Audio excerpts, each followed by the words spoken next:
アルカイダが誕生した歴史的背景と欧米の圧力。イントロダクション。アルカイダという組織の存在は、ほとんどの人々にとって非常に知られています。しかし、その起源や、なぜ彼らが欧米に対して、強い反感を抱くようになったのか、その真相に迫ることはあまりありません。今日はそんなアルカイダが誕生した、歴史的背景と欧米の圧力について、ずんだもんと四国メタンによる対話形式で、深く掘り下げて解説します。アルカイダの起源。アルカイダって何なのだ？どこから来たのだ？アルカイダは1988年に創設されたイスラム過激派組織よ。アフガニスタンのソ連軍に対する抵抗運動が発祥地とされているの。その背後には長いイスラムの歴史とソ連との冷戦が絡んでいるの。実はその歴史はさらに遡ることができて、中世の時代にまで遡ることができるの。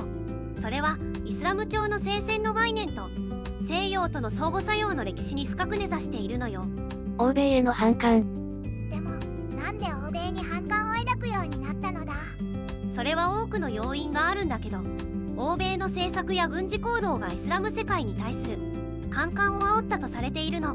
特にアメリカのイラク侵攻はアルカイダの反米感情を強めたと言われているわね。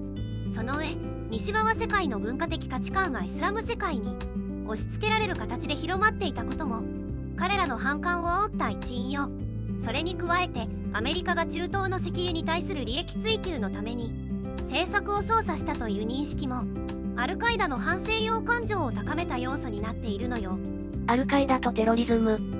アルカイダってテロリストなのだ？そうよ。アルカイダは自分たちの信念を強制するために無差別的なテロ行為を言っていると非難されているの。2001年のアメリカ同時多発テロはアルカイダが実行した最も有名なテロ事件よ。彼らはそのテロ行為を通じて自分たちのメッセージを世界に伝える手段としているの。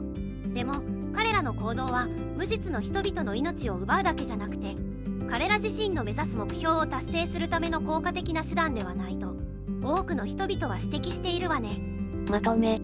アルカイダの誕生と欧米への反感は、歴史的な背景と政治的な要因が複雑に絡み合った結果です。世界の平和と安定を願う我々にとって、これらの問題を理解し、対話を通じて解決策を見つけることが重要です。それは、根深い問題に対する洞察と理解を深め、我々がより良い未来を築くための一歩となるでしょう。